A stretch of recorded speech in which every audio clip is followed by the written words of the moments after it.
Hi my dear செல்லக்குட்டீஸ், welcome to Shalu லைக்கா Aari creatives. இன்றைக்கி நம்ம சேனலில் ஃபஸ்ட் கிளாஸ் ஆரியோட ஃபஸ்ட்டு கிளாஸு கிளாத்தில் எப்படி ஃப்ரேம் ஃபிக்ஸ் பண்ணுறது, நீடில் எப்படி பஞ்ச் பண்ணி எடுக்கிறதுங்கிறத தான் பார்க்க போகிறோம். வாங்க ஃப்ரெண்ட்ஸ், வீடியோக்குள்ளே போகலாம்.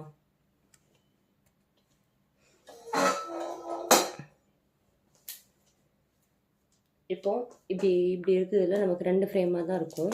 ஃப்ரேம் வந்து இப்படி 2 ஃப்ரேமாக இருக்கும். நம்ம இந்த ஃப்ரேம் ஸ்க்ரூ இல்லாத ஃப்ரேமை வந்து கீழே போட்டு அதில் தான் கிளாத்தை எப்படி ஃபிக்ஸ் பண்ண போகிறோம்னு பார்க்குறோம்.